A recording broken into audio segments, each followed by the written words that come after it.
Good morning बच्चों। आज मैं आपको नया टॉपिक लेके आई हूँ, advantage of inclusive education for education, यानी समावेशी शिक्षा हेतु शिक्षा के लाभ। क्या लाभ? समावेशी शिक्षा बच्चे के जीवन में क्या महत्वपूर्ण स्थान रखती है? तो advantage of inclusive education for education यानी शिक्षा हेतु समावेशी शिक्षा के लाभ। अब समावेशी शिक्षा के बारे में हमें बताना है कि समावेशी शिक्षा क्या है। तो समावेशी शिक्षा समाज के सभी बालकों के, सभी वर्ग के बच्चों के लिए, बच्चों की शिक्षा के लिए आवश्यक है। अब जैसे सभी वर्ग के बच्चे, तो सभी वर्ग में तो आ गए हमारे, जैसे उच्च वर्ग के बच्चे, निम्न वर्ग के बच्चे, उच्च वर्ग के बच्चे, निम्न वर्ग के बच्चे, दलित वर्ग के बच्चे, पिछड़ी जाति के बच्चे, यानी ये सभी आ जाते हैं हमारे वर्ग के। यानी समावेशी शिक्षा में समाज के सभी प्रकार के बालकों को शिक्षा आवश्यक है कि सभी बालकों को शिक्षा का अधिकार प्राप्त है, और इसीलिए और शिक्षा का अधिकार सभी प्रकार के बालकों की शिक्षा की अनिवार्यता को सुनिश्चित करता है कि इससे सभी को शिक्षा के अधिकार प्राप्त हैं, कोई भी शिक्षा से वंचित नहीं रहेगा। सभी को शिक्षा देना अनिवार्य है। निःशुल्क और अनिवार्य शिक्षा की व्यवस्था भी की गई कि जिससे सभी को शिक्षा का अधिकार प्राप्त हो, किसी को भी कोई भी शिक्षा से वंचित न रह पाए। तो इसमें सरकार ने काफ़ी प्रावधान किए कि हमारे घर के आसपास, बच्चों के घर के आसपास ही ऐसे विद्यालय खोले गए, सरकारी विद्यालय भी खुले हुए हैं, जिसमें बच्चों को निःशुल्क और अनिवार्य प्राथमिक शिक्षा दी जाती है। और विधेयक ने ये भी इसमें कहा कि इसमें निःशुल्क और अनिवार्य शिक्षा प्रदान करते हैं तो बालक से या बालक के अभिभावक से किसी भी प्रकार की कोई धनराशि नहीं ली जाएगी।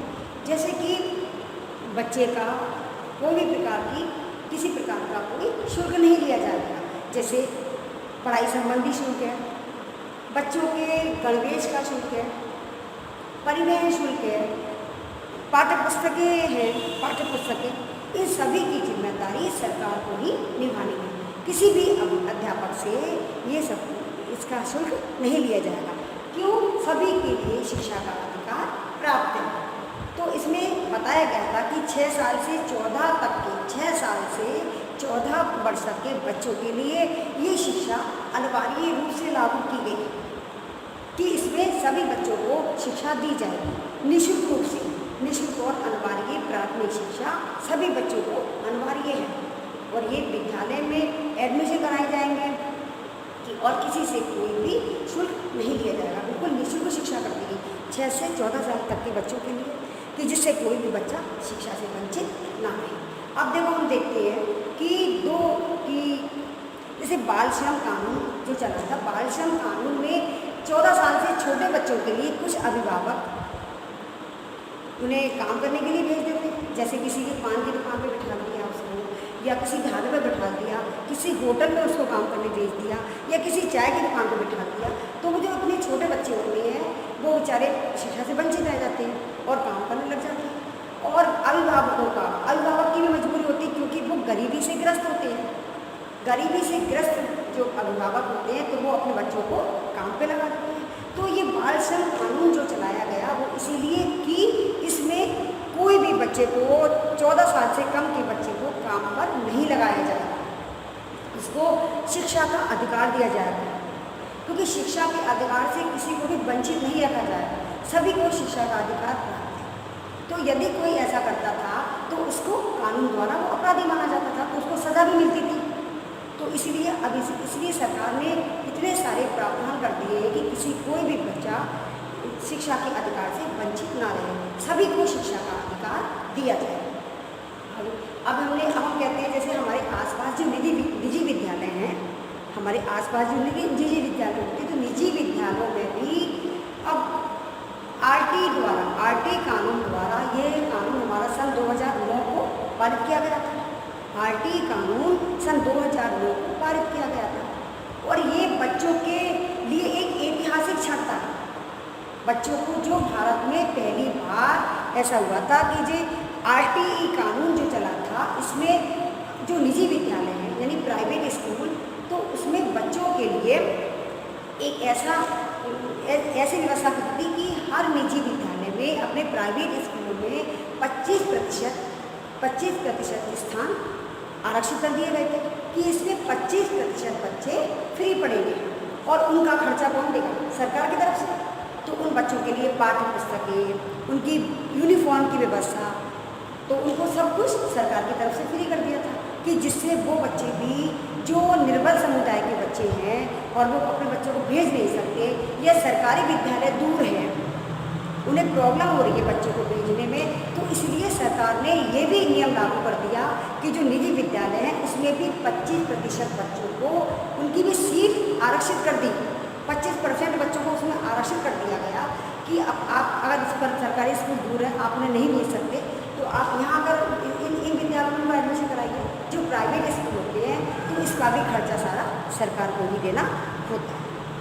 तो इसलिए समावेशी शिक्षा के अंतर्गत हमें ये सब बताया गया है और ये अधिनियम सुनिश्चित करता है कि प्रत्येक बालक को गुणवत्तापूर्ण प्राथमिक शिक्षा का अधिकार प्राप्त है।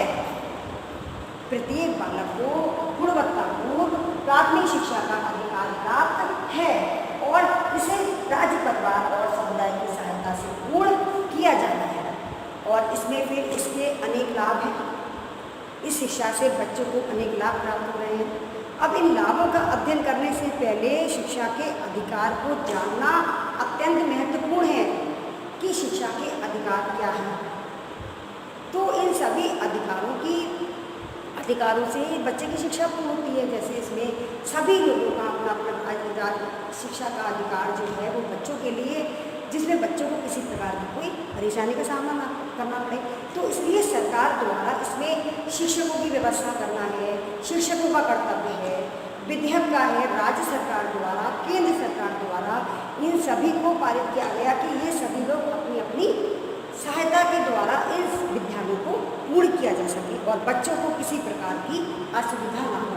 तो इन सभी सुविधाओं की व्यवस्था सरकार को ही खुद ही पूरी करनी होगी, जिससे किसी भी बच्चे को किसी प्रकार का कोई कठिनाई का सामना न करना पड़े और इससे बच्चों को अनेक प्रकार से लाभ प्राप्त हो। तो हमें इन लाभों को जानने के लिए पहले तो हमें इसका शिक्षा के अधिकार को समझना अत्यंत आवश्यक है। अब हमें निःशुल्क और अनिवार्य शिक्षा विधेयक में केंद्र सरकार द्वारा और राज्य सरकार द्वारा बहुत से निर्देश भी दिए गए इसमें, और इसमें अभिभावकों को भी निर्देश दिए गए कि अभिभावकों का क्या कर्तव्य, इसमें अभिभावकों की क्या भूमिका होनी चाहिए।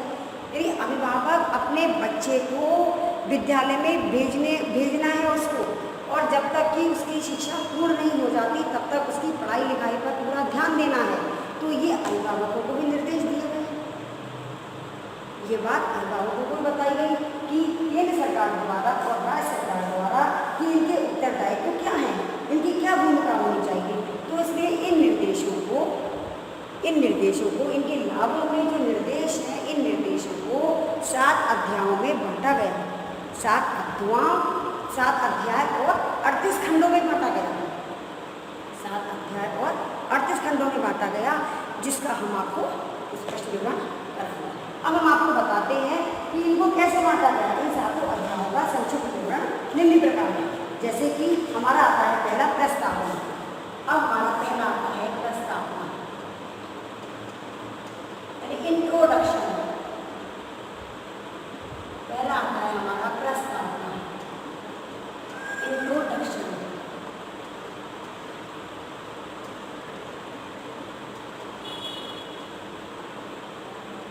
इंट्रोडक्शन यानी परिचय देना।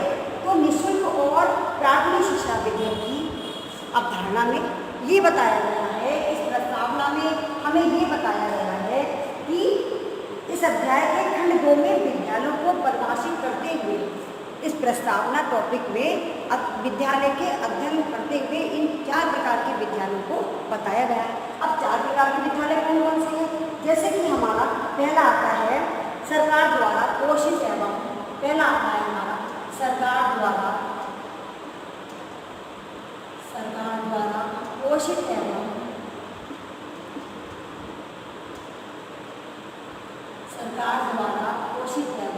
संचालित विद्यालय।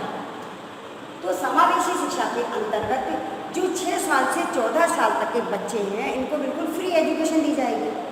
तो इसलिए इनको बताने के लिए ये बताया गया है प्रस्तावना में 4 विद्यालयों को निर्धारित किया गया है कि सरकार द्वारा पोषित एवं संचालित विद्यालय।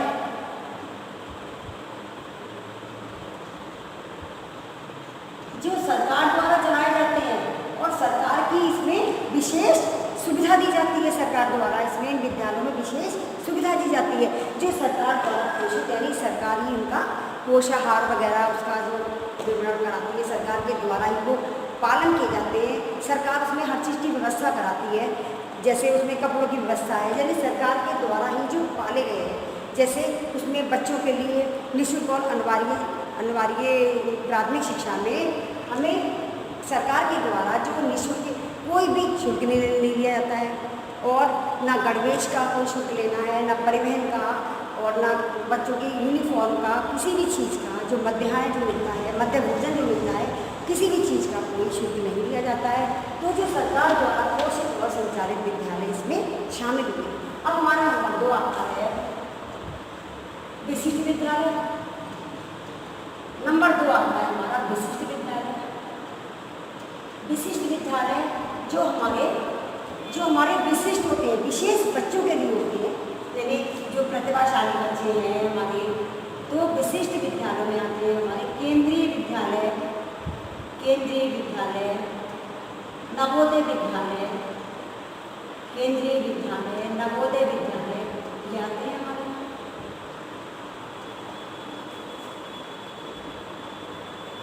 केंद्रीय विद्यालय, नवोदय विद्यालय, जो नवोदय विद्यालय जो प्रतिभाशाली बच्चे होते हैं, जिनका नवोदय में नंबर आ जाता है, तो पढ़ाई करते हैं, प्रतिभाशाली बच्चे हैं, तो ये हमारे होते हैं विशिष्ट विद्यालय, केंद्रीय विद्यालय और नवोदय विद्यालय। अब हमारा तीसरा आता है सरकार से अनुदान प्राप्त।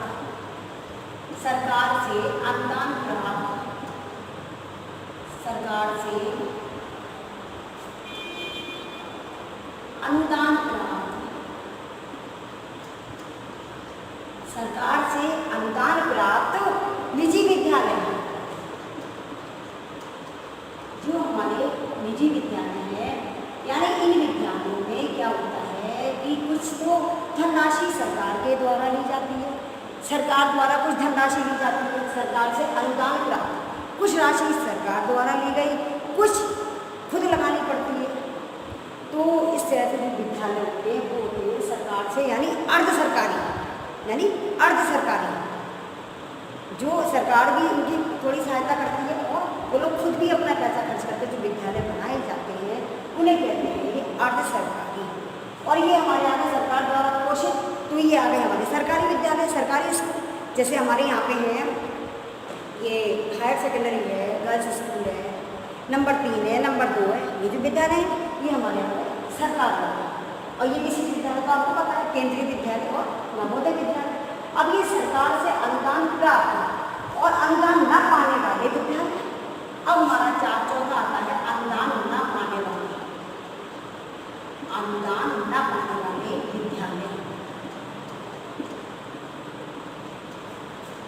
अनुदान न पाने वाले विद्यालय जिनको सरकार द्वारा कोई भी धनराशि प्राप्त नहीं होती है, उनका वो अपना स्वयं का ही होता है। यानी अनुदान न पाने वाले विद्यालय जिनको सरकार द्वारा कोई भी धनराशि नहीं मिलती है और वो उनके खुद के ही जो होते हैं, जैसे खुद के ही उनके निजी स्कूल है, जैसे यहाँ पर प्राइवेट स्कूल है, खुद के हैं अपने आप के प्राइवेट स्कूल है। ठीक है, अब ये हो गया आपका। अब हमारा आता है, ये हो गया हमारा अध्याय 1 प्रस्तावना।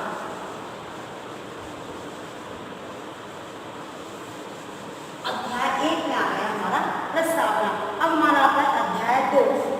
ये तो था हमारा अध्याय 1, ये हो गया हमारा अध्याय 1। अब हमारा आता है अध्याय 2। निःशुल्क शिक्षा।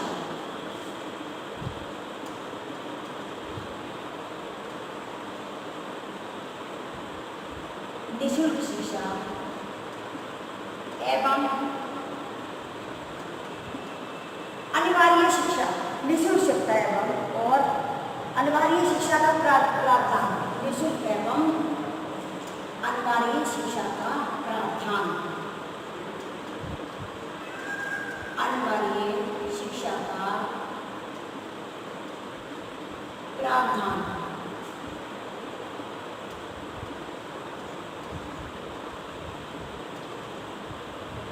निःशुल्क एवं अनिवार्य शिक्षा का प्रावधान, प्रोविजन ऑफ फ्री, ये हमारा आता है provision of free and compulsory education, provision of free and compulsory education, ये मेरा लिख देंगे point, compulsory education,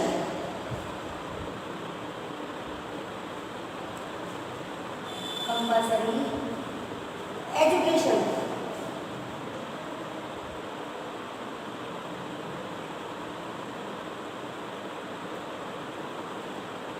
provision of free and compulsory education.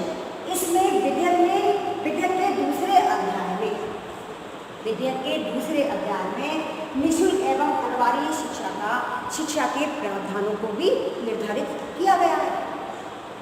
विधेयक के दूसरे अध्याय में इसको बताया गया है कि इस अध्याय के अंतर्गत 6 से 14 वर्ष की आयु तक के बच्चों के लिए, इस अध्याय में ये बताया गया है 6 से 14 वर्ष तक की आयु के बच्चों के लिए शिक्षा निःशुल्क देनी है, यानी उनके लिए शिक्षा निःशुल्क और अनिवार्य है। लेकिन बच्चे की उम्र यदि बड़ी है, यानी बच्चा आयु में बड़ा है, जैसे 8 साल का है, 10 साल का है, 12 साल का है, तो ऐसा नहीं है कि उसको प्रवेश नहीं दिया जाएगा कि भाई आप उम्र में बड़े हैं, आपको प्रवेश नहीं मिलेगा, ऐसा नहीं है। यदि वो बच्चा पढ़ना चाहता है, यदि वो बच्चा पढ़ना चाहता है तो उसको भी प्रवेश दिया जाएगा।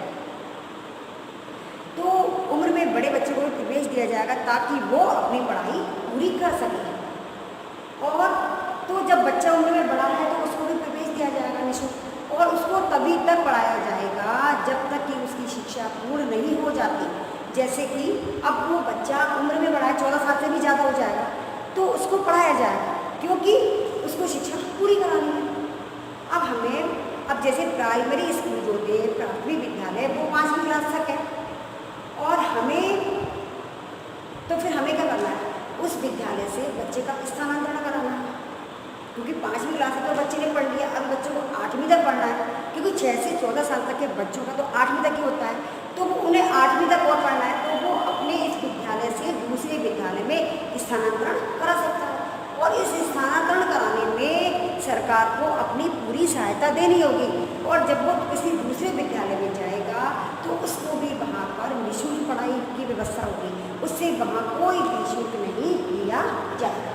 इसमें ये है, इस विधेयक में इसमें ये बताया गया है, इस विद्यालय में और साथ ही विद्यालय प्रबंधक का ये उत्तरदायित्व होगा कि इस स्थानांतरण में पूर्ण सहयोग प्रदान करें। इसलिए विद्यालय प्रबंधन का काम होगा कि बच्चे के स्थानांतरण में अपना पूर्ण सहयोग दें। ठीक है ना। अब हमारा अगला आता है अध्याय 3, सरकार के उत्तरदायित्व। अब हमारा अगला आता है सरकार के उत्तरदायित्व। अध्याय 3, सरकार के उत्तरदायित्व। उत्तरदायित्व है ना, जिम्मेदारियां, कि उसकी क्या क्या जिम्मेदारी है। सरकार के उत्तरदायित्व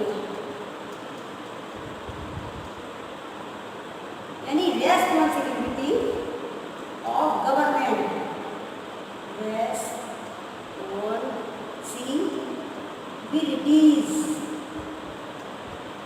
ऑफ गवर्नमेंट।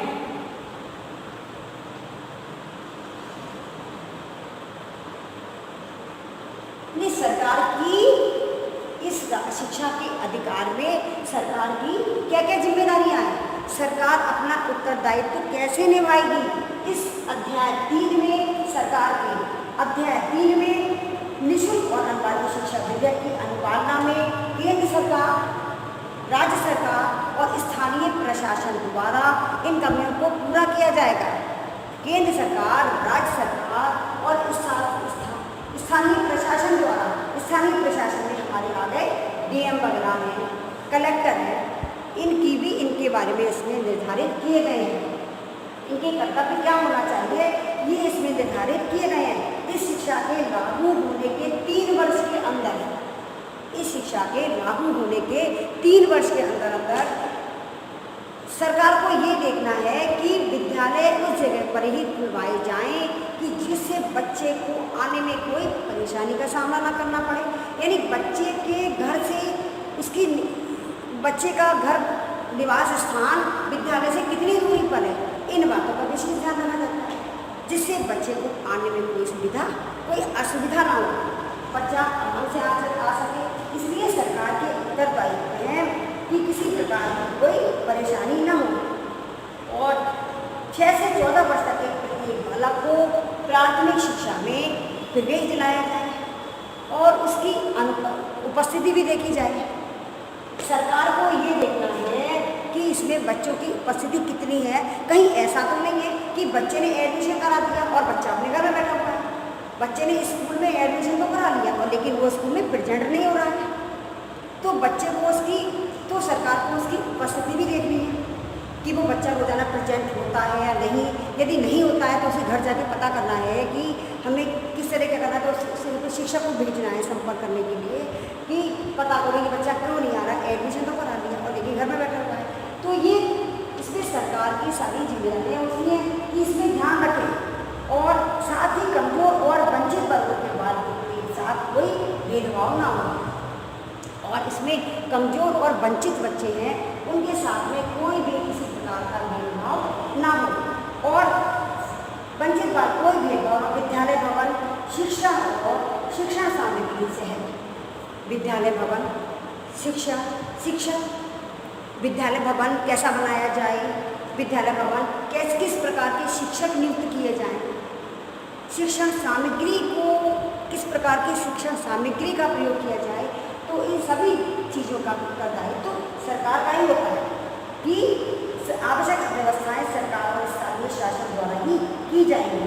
और इस अध्याय में बालकों के अभिभावक को भी निर्देश दिए गए हैं। इसमें बालकों के अभिभावकों को भी निर्देश दिए गए हैं कि समय समय पर उनकी भी बैठक हो और वो उन बच्चों से बात करें कि आप भी अपने बच्चों का और उनके अभिभावकों की भी चर्चा होनी चाहिए और वो उनसे भी बात करनी चाहिए कि आप अपने बच्चे का पूरी तरह से ध्यान रखें कि बच्चे की पढ़ाई लिखाई कैसी चल रही है, क्या समस्या है। इसमें बीच में बच्चे के गार्जियन से भी मिलना चाहिए। अब हमारा अगला टॉपिक आता है अध्याय 4 विद्यालय और अध्याय 4 में आता है विद्यालय और शिक्षक के उत्तरदायित्व। विद्यालय और शिक्षक के उत्तरदायित्व क्या हैं? शिक्षक के उत्तरदायित्व यानी रेस्पॉन्सिबिलिटीज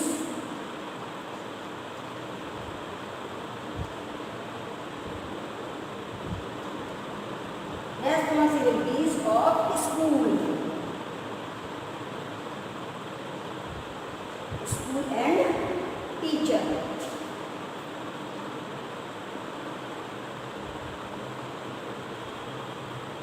कि इसमें अध्याय 4 में विधेयक में क्या क्या उत्तरदायित्व निभाए हैं। अध्याय 4 में ये विधेयक का सबसे महत्वपूर्ण अध्याय है कि निःशुल्क और अनिवार्य प्राथमिक शिक्षा में विद्यालय और शिक्षक की क्या क्या जिम्मेदारियां हैं, कि विद्यालय को क्या कराना है और शिक्षक की क्या जिम्मेदारियां हैं। इस अध्याय में ये बताया गया है कि प्रावधानों अनिवार्य शिक्षा के प्रावधानों के लिए विद्यालय और शिक्षक के उत्तरदायित्व को निर्धारित करना है।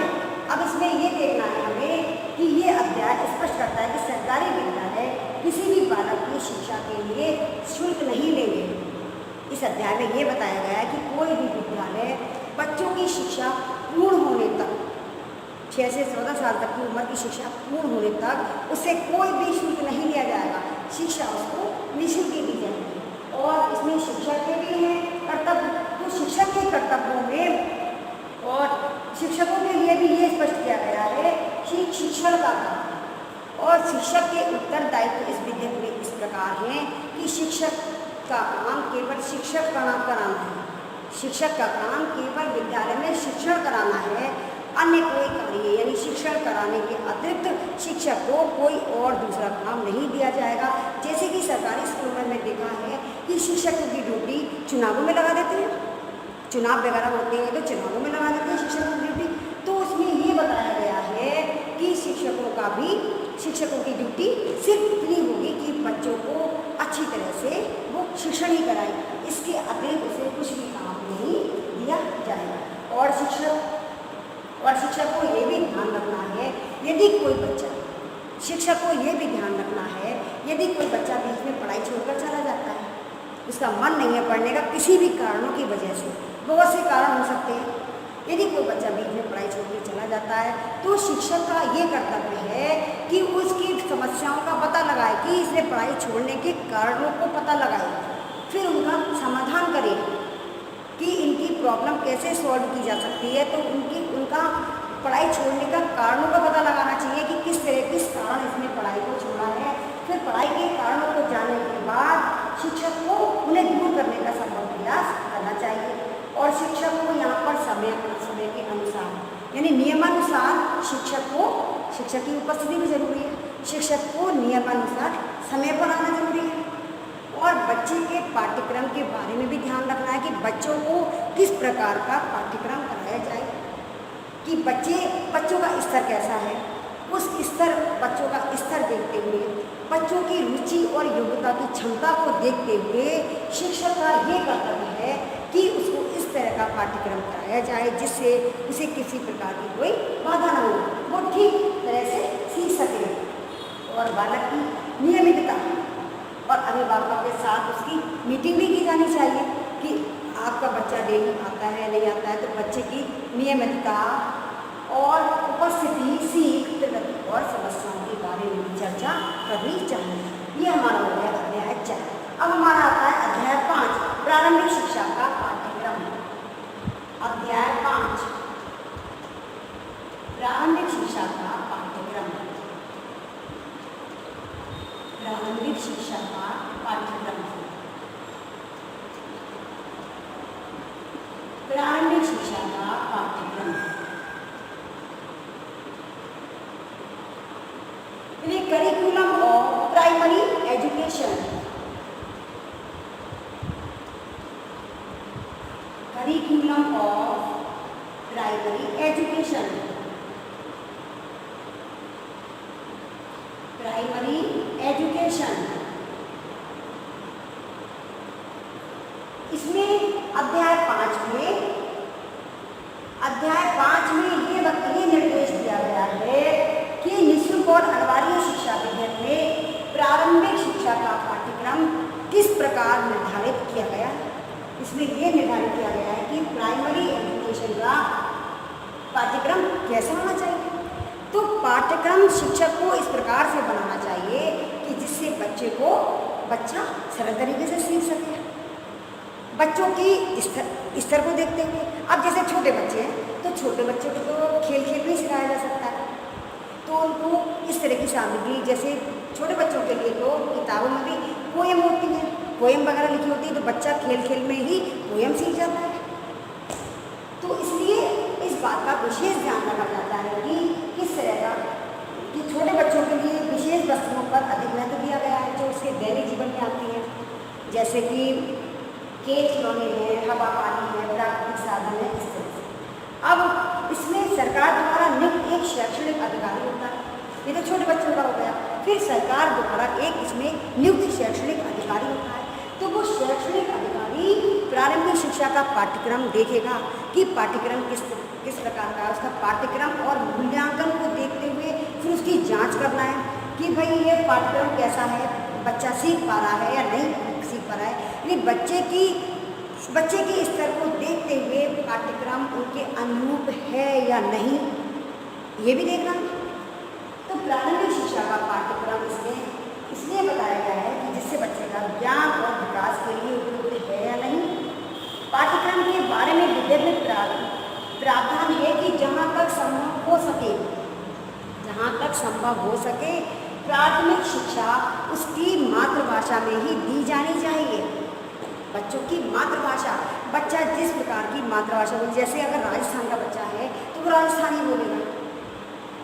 राजस्थानी बोलेगा, तो हर अपनी अपनी तो उसको बच्चे को प्राथमिक शिक्षा उसकी मातृभाषा में दी जानी चाहिए, जिससे उसको और अन्य भाषाओं का ज्ञान तो उसको हम बाद में भी करा सकते हैं। तो सबसे पहली बार जो शिक्षा ग्रहण करता है बच्चा, प्राथमिक स्तर का बच्चा, तो अपनी मातृभाषा में ही भली भांति सीख सकता है, तो उसको अन्य भाषाओं का ज्ञान तो बाद में भी कराया जा सकता है। तो ये हमारा हो गया प्राथमिक शिक्षा का पाठ्यक्रम। अब हमारा अगला टॉपिक आता है बाल अधिकारों का संरक्षण। अध्याय 6 में आता है बाल अधिकारों का संरक्षण।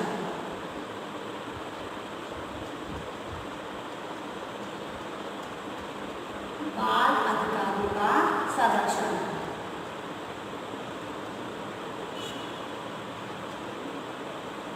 बाल अधिकारों का संरक्षण यानी प्रिजर्वेशन ऑफ चिल्ड्रन राइट्स।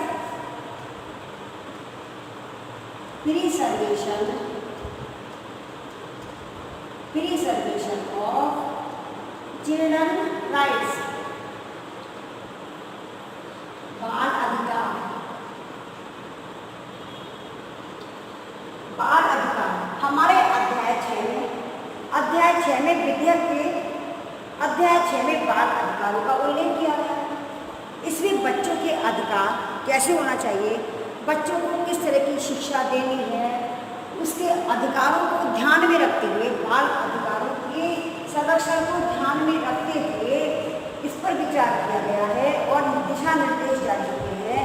इस अधिनियम के अंतर्गत शिक्षा के अधिकार से संबंधित कोई भी शिकायत यदि होती है, बाल संरक्षण कोई भी शिकायत यदि होती है, वो लिखित रूप में शिकायत किसी अधिकारी को दी जाएगी, लिखित रूप में अधिकारी से की जा सकती है और अधिकारी यथाशीघ्र ही इन सभी बातों का निपटारा करेगा, जिससे बाल अधिकारों के संरक्षण में किसी प्रकार की कोई बाधा उत्पन्न न हो।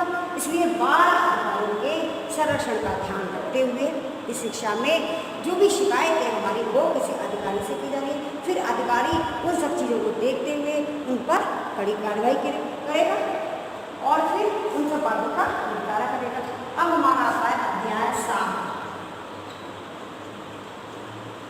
अध्याय 7 में क्या आता है हमारा, नियम बनाना, मेक द रूल्स, नियम बनाना। अध्याय 7 में आता है हमारा नियम बनाना, मेक द रूल्स।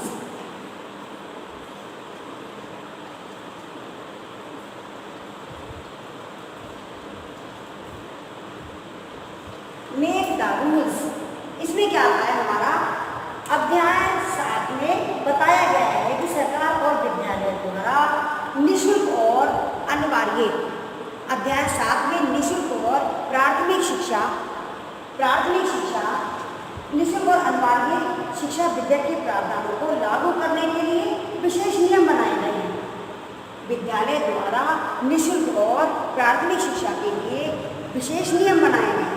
इन नियमों में नियम बनाए गए, लेकिन इन नियमों के आधार पर ना तो बालक को उस विद्यालय में प्रवेश देने से रोका जाएगा और ना तो जब तक उसकी शिक्षा पूर्ण नहीं हो जाती तब तक उस बच्चे को विद्यालय से निष्कासित भी नहीं किया जाएगा, यानी उसको निकाला भी नहीं जाएगा।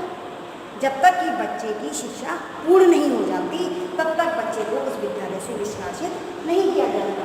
तो ये नियम बनाए गए हैं इसमें, और ना ही उसके साथ किसी प्रकार का भेदभाव किया जाएगा, ना ही किसी प्रकार का कोई पक्षपात किया जाएगा। तो ये हमारी विशेष शिक्षा के अंतर्गत आता है कि जो उसमें नियम बनाए हैं, विशेष प्रकार के नियम बनाए हैं जिससे सरकारी बच्चों को, जिससे निःशुल्क और अनिवार्य प्राथमिक शिक्षा में शिक्षा देने में बच्चों को किसी भी प्रकार की कोई बाधा ना हो, यही इसके लाभ है। अब ये हमारे एडवांटेज ऑफ इंक्लूसिव एजुकेशन, यानी समावेशी शिक्षा के लाभ। ये आपको समझ में आए होंगे। अब हमारा ये टॉपिक यहीं ख़त्म होता है। कल हम नया टॉपिक लेके आएंगे बच्चों। Thank you.